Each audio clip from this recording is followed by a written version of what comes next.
Good morning, church. My name is Roosevelt Powell. And I'm Alisa Powell. We're just so happy to be here this morning. We really appreciate this opportunity to talk to you. We've been in this community for a long time and involved in this church. My gosh, we've been in this community now going on 30 years. It doesn't seem like it's been that long, but it has, and it's been a good experience. We've made a lot of good friends and been involved in a lot of interesting things. Most of them good, but there's always some tough experiences too. But we've raised two beautiful kids here, Rose and Christopher. They grew up in this church and in the neighborhood. I might add that we do have a blended family. I have four of the kids: Tracy, Nanette, Rhonda, and Corey, who I think are also special.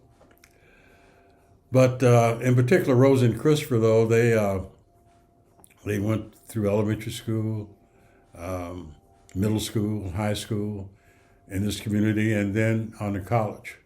And I'm a proud parent, of course. I'm just proud of them, what they've done and what they've accomplished, and I think it's been great.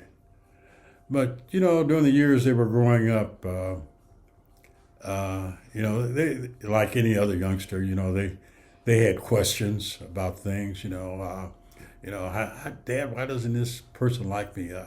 Or Mom, how do I get involved in this? And Mom, why can't I get involved in this? And why didn't he invite me to this party? And so on and so on. And you listen to this, and then finally you sit down with them and say, look,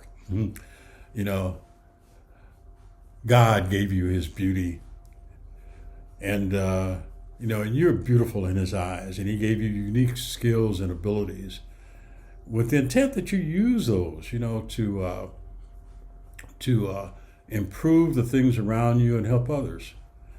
And if you use those abilities and skills that are God-given, you're not going to have any problems. I just encourage you to just get out there and participate, use those skills, because you have plenty of them, and just get involved and things will work out. I told them, people have certain feelings and beliefs, and you aren't necessarily going to change what people believe and feel, but you can influence it. You influence it through your actions, using those God-given abilities that you have, and just when you're around others and stuff like that. And you tend to earn respect, and you can change a lot of attitudes that way. And I think that's the way to do it. We've talked about a lot of things, and we sit around the dinner table and discuss things, and it goes on and on.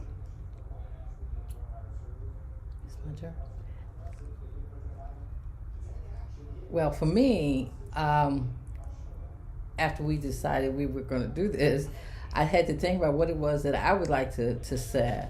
But I was thinking about the table. Growing up, we always had to have all our meals around the table, and I didn't quite understand why this was also necessary. But then when I got older and I had a family, we had a family, I made that part of our tradition. That was what we were going to do too. You realize, okay, this is a plan, this is a good plan. And you start to realize that at the table, there's a connection, brokenness, and blessing. And so whatever was going on, you brought it to the table. Now, we didn't always solve everything at the table, but Lisa tried. But anyway, I didn't always solve everything. But when I think back on the table, I see it as God's grace and goodness. And it's like we share these meals here. There were stories that was told, and sometimes sins were confessed. We laughed together, we cried together. But, it just seemed like that was just a common place. And even when I look back on the last year with my parents, we still did the table. The table looked a little different. It was like a hospital side table, but we still came together. We had our connection. We brought the brokenness there, and we looked at our blessings as well too. So together we remember, what we have dreamed about, what we would do. But a lot of time when I think about it, we prayed at the table. We experienced God's nearness, His kindness, and God's love. That was wonderful, Alisa. And it's time for the Lord's Supper and a prayer. Eternal God, we ask you in the name of your Son, Jesus Christ, to bless and sanctify this bread and wine to the souls of all those who receive them, that they may eat and drink in remembrance of the body and blood of your Son, and witness to you, O God, that they are willing to take upon them the name of your Son, and that they may always have this Spirit to be with them. Amen.